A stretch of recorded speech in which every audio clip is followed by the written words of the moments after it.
Дякуємо, що дивитесь ТР, і особливо у цей день, День пам'яті жертв геноциду кримсько-татарського народу. Утім, забувати про це не можна на жоден день, не тільки для того, щоб знати, чому і як це відбувалося, а щоб цього не відбувалося ніколи більше. Ілона Довгань і Андрій Куликов сьогодні ведуть програму «Булгюн». Вона вже означає сьогодні. Рефат Чубаров, голова Меджлісу кримсько-татарського народу, буде у нас у наступному епізоді програми. Зараз у нас дуже цікава гостя Таміла Ташева. Добрий вечір, Таміла. Дякуємо, що прийшли. Перед тим, як ми почнемо з вами розмову, пропонуємо нашим глядачам подивитися ролик із серії «Депортація забрала у мене все». І потім перейдемо до розмови.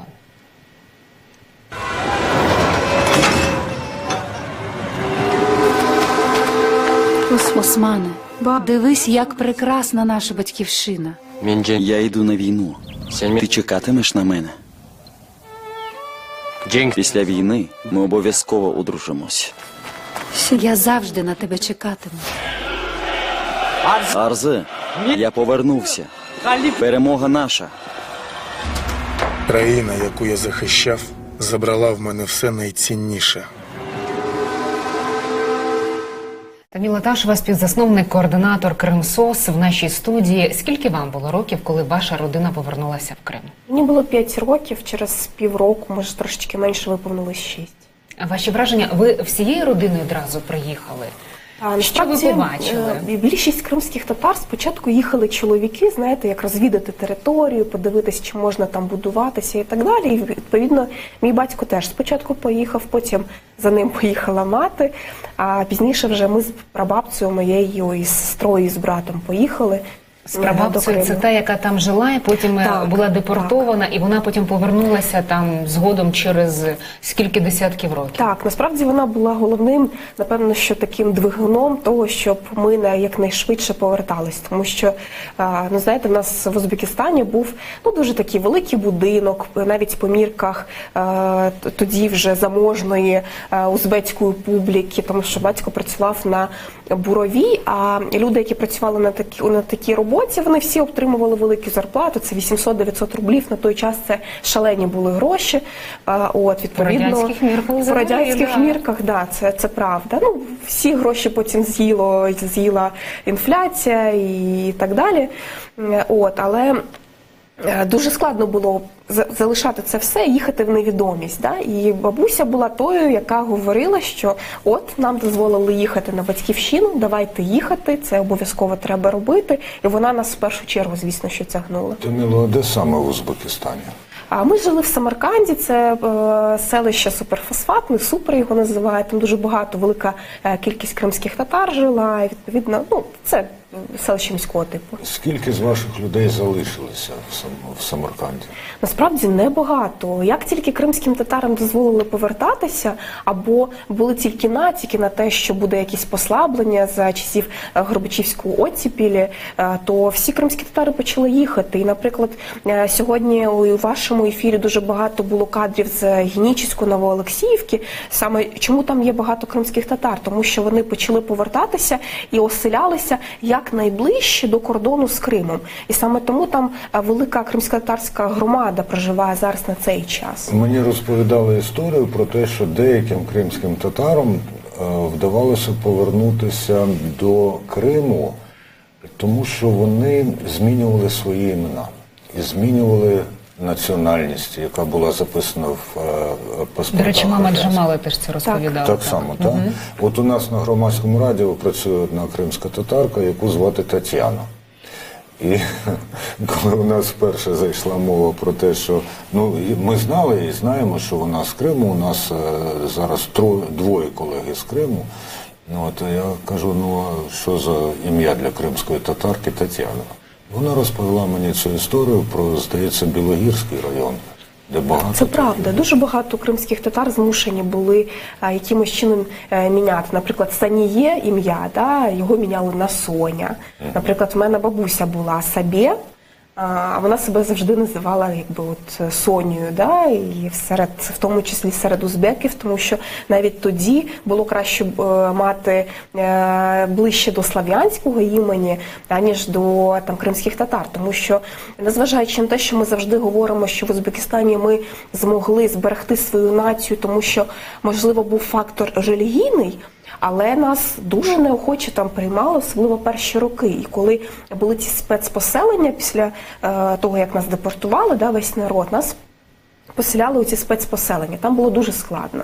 І в перший час ні на які посади кримських татар не приймали. Це трохи згодом, пізніше вже з'явилася і професура кримсько-татарська. І тому, коли ми покидали Узбекистан чи інші країни Середньої Азії, то це вже була нація, яка насправді зміцнилась корінням, в тому числі на тих регіонах, де вони проживали. Але все одно всі це все покинули, да, і поїхали. Ви кажете, що у вас був заможний будинок, що у вас великий будинок, батько на хорошій роботі, був хороша зарплатня. Ну, дійсно, мені цікаво, коли люди вже, це майже 50 років пройшло, так, після депортації, вони вже там обжилися, вони вже якось там звикли, і потім все кидати, і переїжджати, і з нуля все починати. Ну, тому що це є батьківщина. Наприклад, мені це було складно завжди, спочатку, да, коли я була 5-річною дитиною, це усвідомити. Там мені сказали, що от батьківщина. Я кажу, що це таке? Мені там пояснюють, там от є море. Я кажу, а для мене дівчинка, яка росла в Самарканді, де там пустелі в тому числі ж, да, є, що таке велика кількість води, я такого і не бачила, я там річку якусь недалеко від дому бачила. І мені там розповідали, море – це там, де багато води, вона солона, ти не втопишся, якщо будеш купатися і так далі. Ви побачили це вас якось надихало? От в які умови приїхали? Не одразу побачила. Я побачила море. В Криму? Ми оселилися, дякувати Богу, і батькові в тому числі, ми оселилися в Сімферополі, нам насправді повезло, тому що, незважаючи на те, що рід насправді був з Бахчисарайської долини, це ми бахчисарайські кримські татари, да? То ми поселилися в Сімферополі, під Сімферополем прям, але нас тоді наші родичі, знаєте, дуже критикували, тому що казали, що а чого ви в Сімферополі, там нічого немає, там дійсно нічого не було. А багато наших родичів тоді поселилися, наприклад, в місті Саки, да, там, чи в Джанкої, там ще існували колгоспи, і вони були там заможні, ці колгоспи. І, відповідно, люди, кримські татари, які вже там купили якийсь будинок або швидкоруч якось побудували, вони могли щось заробляти. А в нас тоді цієї можливості не було. І вже через деякий час, коли колгоспи провалилися і так далі, стало зрозуміло, що набагато краще все ж таки жити в столиці, тому що це краще для дітей. І в першу чергу, коли мій батько вибирав саме Сімферополь, він користувався думкою про дітей, що якщо ми вже виїхали сюди, якщо ми не маємо того, але принаймні вони будуть мати хорошу освіту. І, в принципі, покоління моїх батьків, ми часто називаємо це покоління втраченим поколінням, тому що вони поклали все своє життя насправді для того, щоб їх діти мали хорошу освіту, в подальшому мали хорошу роботу. А вони не могли реалізуватися, коли от переїхали в Крим, щоб, наприклад, на якісь схожі посади? Ні, здебільшого навіть професура, яка працювала в Ташкенті, в Самарканді, мені краще по Узбекистану говорити, вони їхали, потім працювали на ринках, вони вирощували помідори і огірки. Тобто я не кажу, що це погано, да? Але все ж таки дійсно люди, які викладали... на робітничій спеціальності. Да. А якою мовою вони викладали в Узбекистані? В Узбекистані це була або узбецька мова, або російська мова, так. Не кримсько-татарською. Ви приїжджаєте до Криму, до речі, досить далеко від моря, про яке вам так розповідали. Наскільки, пробачте за це слово, наскільки ворожим, а може й навпаки, дружнім, виявилося те середовище, в яке ви потрапили. Я маю на увазі, є ваша родина, є якісь ще кримські татари, і є люди, які взагалі кримських татар вперше в житті бачать. Справді, те місце, в яке ми потрапили, це було тільки місце, яке почало розбудовуватися. Це селище Фонтани зараз, воно зараз доволі велике, там велика кількість кримських татар проживає. А тоді це була просто степ, там нічого абсолютно не було, недалеко, я пам'ятаю, озеро якесь було. Не водосховище? Ні, це не водосховище, але воно від нас теж недалеко. І я пам'ятаю, що цей період, поки я не пішла в школу, він був абсолютно для мене комфортним, тому що там були абсолютно такі самі дітки, кримські татари, які переїхали разом з батьками, і ми бігали там по недобудовах, ми там бігали, там ліс недалеко був, там збирали якісь ягоди і так далі. Перші проблеми почалися, коли ви почали виходити в цей соціум, коли я пішла в школу, і тоді були перші конфлікти, перші бійки, з хлопчиками в тому числі, коли там, я пам'ятаю дуже добре, коли мені говорили, а чого ви сюди приїхали, їдьте до себе назад додому. І для мене це було перше потрясіння, як це так, це тобі 7 років, а тобі говорять, що це не твоя батьківщина. Коли мені бабуся говорила, що це ми саме тому сюди приїхали, тому що це наша батьківщина, саме тому я терплю те, що там я сплю там на великому ліжку разом там з сестрою і з мамою, тому що не одразу умови якісь з'явилися. І в принципі в 5 років приїхати і побачити таку невеличку кібітку, як її називали, без вікон, без дверей, дякувати Богу, це була весна.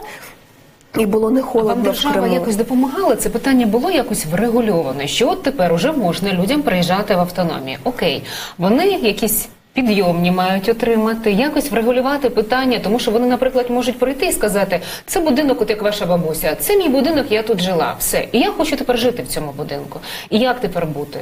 Такого не було. На жаль, превеликий. І моя бабуся бачила свій будинок, і безліч інших кримських татар, вони намагалися викупити ці будинки. Тобто пропонували, давайте ми заберемо, але здебільшого були відмови. Дуже мало, я знаю, кримсько-татарських родин, які змогли викупити ці старенькі будиночки.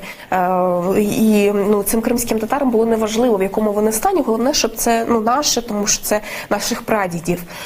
І звісно, що держава нічим не допомагала, і особливо це було в перші роки. Просто можна їхати, а там вирішити свої питання, як хочете. Так і було, і прогоріли дійсно після 90-го року всі гроші фактично.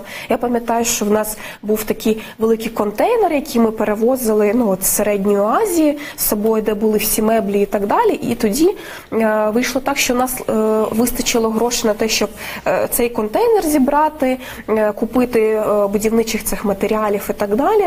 І більше, особливо ні на що грошей не лишилося після продажу будинку. Таміло, а що ви привезли із Узбекистану, окрім речей, якихось грошей, яких скоро вже не лишилося, окрім відчуття, що ви кримські татари, і це ви повертаєтесь на батьківщину, я маю на увазі, а що ви запозичили в узбеків? Не можна ж 50 років жити серед народу і зовсім нічого не взяти. Ви знаєте, мені складно сказати насправді, тому що я занадто маленька була, але все одно в кримських татар, які там прожили більше життя, звісно, що є ці сентименти. В принципі, в мені є чверть узбецької крові, тому що моя бабуся з батькової сторони, вона вийшла заміж за узбека, і відповідно мій батько наполовину узбек. І ця кров є, і я ніколи від неї не буду відмовлятись. Звісно, що в мене дуже багато родичів лишилося в Узбекистані. Узбецькі страви готуєте? Звісно, що готуємо. Насправді, кримсько-татарська кулінарія, вона дуже змішана з узбецькою. Наприклад, всі говорять, от справжній татарський плов. Там кримсько-татарський, насправді це не кримсько-татарський плов, а це плов узбецький. А в кримських татар він був, і є зараз, його роблять дуже часто сухофруктами, і він більш солодкуватого такого смаку, а не такий, як узбецький плов. І інші страви можна говорити. Саша Кольцова, розповідаючи про те, як вона переїхала в Україну із Росії, коли ще не знаючи української мови, розповідала про те, як вона вперше відчула симпатію до себе від українців. Вона була зовсім маленька тоді, сиділа в якійсь черзі, а поруч був хлопчик, який раптом на неї подивився. Ясна річ, що там в основному було російськомовне якесь місце, і раптом хлопчик на неї подивився і сказав: «Мала, ходімо гратися». Коли ви вперше, і тут я не кажу українську мову почули, а відчули до себе нормальне ставлення, от людське? Насправді, знаєте, коли діти, то ці кордони, вони швидко відходять, да? Тому що в грі, в якомусь спілкуванні, і потім протягом, починаючи з 5-го, можливо, класу, я сильно не відчувала якоїсь там агресії від підлітків. Да? Ми почали бік-обік жити. Для мене було якраз здивуванням, чому в 14-му році ці люди, які були там сусідами, друзями по школі, по університету, раптом стали занадто добре любити Росію і різко знову почали говорити: їдьте звідси, вас потрібно депортувати і так далі. Я не знаю, для мене це складно пояснити. Напевно, що цей шовінізм, він був просто, який не дівся нікуди. Але якщо говорити про Україну, про цю любов, то напевно, що для себе Україну я почала відкривати через культуру, і я почала слухати українську музику. А звідки у вас така українська мова? Власне, на музиці я росла, і це завдячуючи Святославу Вакарчуку, з Олегом Скрипкою я дружу, і я йому завжди в обличчя говорю і дякую вам, пане Олеже, що я вчила українську мову саме на ваших піснях. Ну і потім ви ж співпрацювали і з Тіком, і з багатьма іншими. Так. Ми маємо буквально підкажіть, будь ласка, якщо в нас вже готове включення, ми можемо тоді включитися, бо ми чекаємо зараз на включення з Стамбулом. Так, ага, зривається. Таміла Ташева у студії програми «Булгюн». Програма – це для тих, хто не знає кримсько-татарської мови, навіть у тому обсязі, в якому ми ЗЛО не знаємо. Ви більше, я знаю. Означає сьогодні. Ми поки що говорили трошки про вчора і позавчора. Сьогодні знову відірвані від батьківщини. Десятки тисяч людей. Наскільки важко, наскільки легко зараз тримати зв'язок із тими, хто залишився в Криму? Наскільки охоче і наскільки безпечно для них мати контакти з вами? Все ж таки ми бачимо, от сьогодні з Майдану Незалежності ми бачили, що люди приїздять із Криму сюди. Ми будемо чути відповідь Таміли Ташевої після того, як ми поговоримо. Буде все-таки у нас готовий вже прямий зв'язок з Туреччиною, зі Стамбулом. Там працює Еміне Халілова, і ми зараз дізнаємося, які події сьогодні, які заходи відбувалися в Стамбулі, наскільки там вшановували пам'ять жертв депортації кримських татар. Еміне, чи ви нас чуєте? Добрий вечір. Так, розкажіть, будь ласка, що в Стамбулі? Так, чую. Сегодня по всей Турции, во многих городах происходят разные митинги, протесты по поводу того, что в знак поддержки 18 мая 73-й годовщины депортации крымских татар. И сегодня, сейчас, в данный момент мы находимся в центре Стамбула. Здесь, эта улица называется Истикляджи, это самая центральная улица. Крымско-татарское сообщество Стамбула собрало здесь людей для того, чтобы они тоже выразили память относительно Дня депортации. Сейчас здесь будет зачитана резолюция, и затем главы крымско-татарского сообщества пойдут пешком до российского консульства, оставят там черный венок по традиции, затем вернутся обратно к Галатасарайскому лицею, и здесь будут зажжены свечи в память о депортации, о погибших в тот момент людях. В виде полуострова Крыма будут, в форме полуострова Крыма будут эти свечи зажжены. И сейчас я хочу подойти к представителям украинской диаспоры, которые проживают в Стамбуле. Они тоже пришли поддержать нас в этот трагичный день для нас. Добрый вечер. Добрый вечер. Скажите, пожалуйста, почему вы здесь, почему для вас важно было прийти и поддержать крымских татар? Почему вы находитесь здесь с нами? Ми представники української діаспори в Стамбулі. Сьогодні прийшли для того, щоб підтримати наших братів татар які сьогодні прийшли сюди, щоб згадати, що 73 роки назад була величезна трагедія татар, яких депортували з Криму. Ми підтримуємо їх, тому що Крим – це Україна, це татари наші брати. І ми для того, щоб тут їх підтримати, щоб вони розуміли, що ми разом з ними. Дякуємо. Что вы можете сказать о сегодняшнем дне? Как вы поддерживаете сегодня нас, крымских татар? Мы должны быть вместе. Это самое основное. И мы победим обязательно. Обязательно. Скажите вы тоже, пожалуйста, почему вы пришли нас поддержать? Україна, вітаю! Ми тут в Стамбулі, українська діаспора завжди підтримує, бо частичка України ми зберігаємо і несемо в собі тут, в Стамбулі, великому місті. Ми підтримуємо цю дату кримських татар і кажемо, що Крим був, є і завжди буде Україною. Дякую. Итак, сейчас вот начинается официальная часть сегодняшнего вечера, и через какое-то время главы Дернека сообщества крымско-татарского зачитают свою резолюцию и отправятся к российскому консульству. Чуть позже мы вновь свяжемся со студией и покажем уже зажженные свечи. Спасибо, студія. Спасибі, дякуємо. Це була Еміне Халіл і представники української діаспори зі Стамбулу. Продовжимо далі розмову. Те, що ми почули, змушує мене поставити Тамілі Таїшевій інше запитання. На те я теж обов'язково хочу почути відповідь. Ну от лідер кримсько-татарського народу Мустафа Джемілєв каже, що за деякими підрахунками від 5 до 7, як він це сформулював, від 5 до 7 мільйонів, як він це сформулював, турків кримсько-татарського походження мешкають у Туреччині. Ми знаємо, що велика діаспора кримсько-татарська в Румунії існує. От навіть мені називали від 50 до 100 тисяч людей. Це теж дуже багато. Але зараз трошки не про те. От ми почули, тому що Крим – це Україна. Тому що Крим завжди був, є і буде Україною. Ризиковано, я зараз скажу.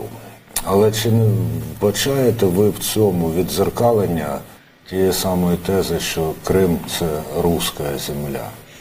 Чи не відчуваєте ви, що українці, от ми також намагаємося використати кримських татар в даному разі як козир у боротьбі з Росією? У справедливій, справедливій боротьбі, але тим не менше.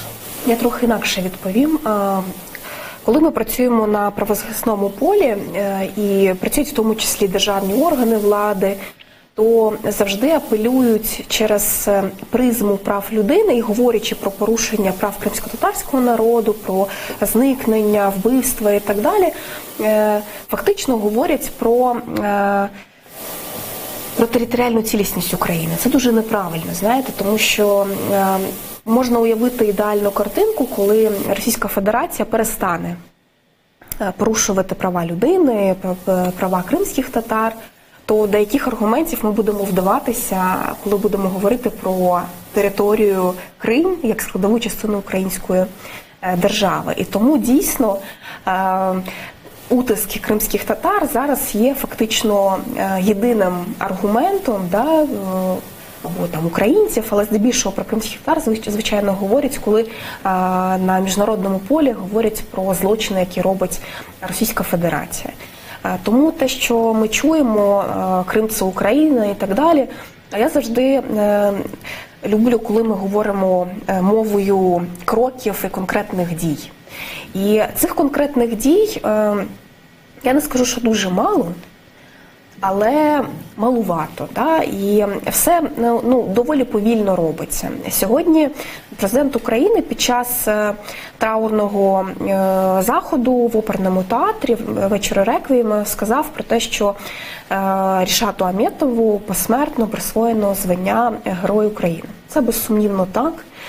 Але я вважаю, що людина, яка зникла 3 березня, яку через 10 днів знайшли закатованою, звірськи закатованою, мала отримати статус Героя України і відповідно вшанування і запрошення на якийсь такий важливий захід, урядовий захід, президентський захід його дружини Заріни Ахмет, його дітей тут в Києві, і давно це вже мало бути зроблено. Але чомусь це звичайно, але це зроблено тільки зараз, через 3 роки. Те саме можна говорити про багато інших речей. Я дуже рада, що зараз у нас активно йде питання конституційної реформи, і нарешті в нас питання національно-територіальної автономії піднімається на топ-рівень. Але знову ж таки це відбувається через 3 роки і досі не зроблено. Тому Таміла Ташева вже фактично відповіла на те запитання, яке я поставив. А наскільки ви відчуваєте, українське суспільство готове підтримати ідею національно-територіальної автономії? Я скажу, що думка української громади дуже різношорстна. Деяка частина активно підтримує, говорить, що майбутнє Криму фактично неможливе без участі активної кримських татар і без статусу Криму як національно-територіальної автономії. В принципі, це згідно міжнародного права, це абсолютно правильні речі. Просто, звичайно, що потрібно обговорювати питання того, яким чином вона буде виглядати, яке буде квотування, чи це буде двопалатний парламент, чи ні. Ну і так далі, всі схеми. Звісно, що це треба обговорювати. Але з іншого боку, я бачу в тому числі і від представників української громади Криму, яка переїхала сюди, стала переселенцями, дуже негативні думки щодо цього. І я бачу цей знову шовінізм в їх словах, які вони висловлюють. Це жахливо. Тому що якщо нас 3 роки окупації нічого не навчили, чи навчить нас в подальшому там той час, який в нас є. Зараз той час, який є до моменту деокупації, потрібно активно використовувати. І я впевнена, що питання автономії, вона може бути одним з інструментів на шляху до деокупації. І чому цього не розуміють більшість активних, принаймні, громадян, для мене це поки що тоді цікава ваша думка, як ви ставитесь до того, про що ми говорили в першій частині з Валентином Наливайченком, який говорив про те, що треба надати кримським татарам, а разом з ними і караїмам, і кримчакам статусу корінного народу України? Це дуже... Це важлива теза з одного боку, а з іншого боку нам це постійно вкидають. Коли ми говорили і готували закон про корінні народи, нам говорили, кримські татари, а разом з ними караїми-кримчаки. Потім, після того, як вписали в закон про і караїмів, і кримчаків, нам почали говорити, а як же гагаузи, і там ще когось там називали, і так далі. Тому, знаєте, можна, я боюсь, щоб за тим, коли ми не додамо ще когось, не з'явився ще хтось, хто має претендувати на такий статус. Я вам зразу можу назвати уруми.